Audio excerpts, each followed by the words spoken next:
Animal. Ah oui, Animal le avec un E au féminin, donc c'est important. Découvert au Festival de Sarlat aussi, c'est le second long métrage modeste et ambitieux en même temps d'une jeune scénariste et réalisatrice qui sort dans quelques temps. Là, il n'est pas encore à l'affiche à l'heure où je vous parle. Quand je dis modeste, c'est pour le budget qui a sans doute fait défaut et ça se voit un peu. Et aussi pour la visibilité en salle, pardon, car je ne crois pas qu'il soit très bien distribué, on verra. L'ambition, elle est surtout formelle, avec le désir de mélanger plusieurs genres. Premier plan, très large, apparition d'un cavalier à chapeau tout au fond d'un paysage grandiose filmé en cinémascope. Le personnage s'approche et on découvre en fait une cavalière. Puis, troupeau de bovins et cow-boys à cheval traversant la rivière avec gerbe d'eau. La mythologie western est convoquée efficacement. Sauf que, dès que les personnages se mettent à parler, on réalise qu'on n'est pas dans l'ouest américain, mais dans le sud de la France, en Camargue.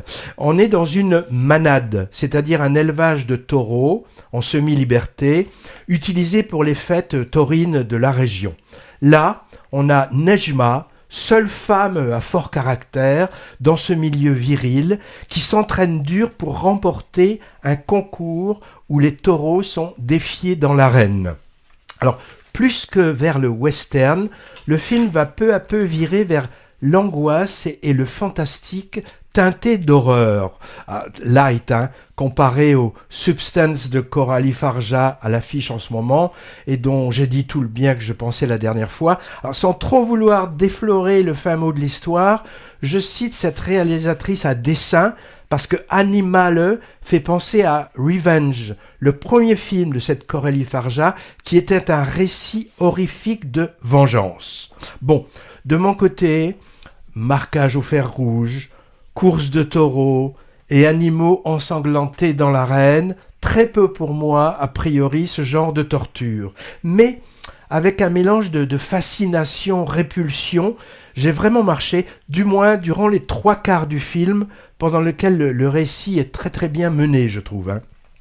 On a une caméra qui se faufile, par exemple nuitamment, entre les chevaux blancs et les taureaux noirs aux cornes de lyre, fixant le spectateur, les rapports d'amitié rudes entre les protagonistes gardiens, l'obsession de cette jeune femme pour montrer de quoi elle est capable, tout ça instille petit à petit une tension, un malaise qui va aller croissant. Et des événements tragiques vont survenir, je ne dis pas lesquels, bien sûr.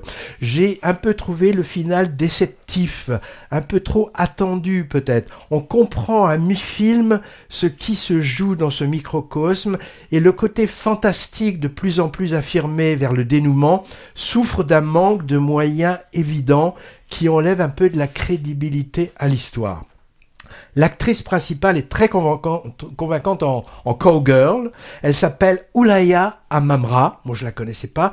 Elle est déjà présente dans le premier long métrage de la réalisatrice franco-algérienne Emma Benestan, aux côtés de Raphaël Quenard.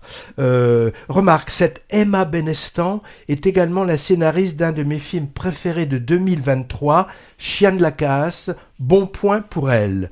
Voilà pour cet Animal, en salle le 27 novembre, film de genre français, c'est de plus en plus à la mode.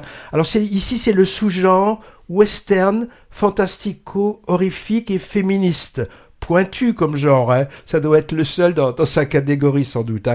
Pas réussi jusqu'au bout, mais je l'ai trouvé quand même très intéressant et original. Et les magnifiques paysages de la Camargue sont très très bien utilisés.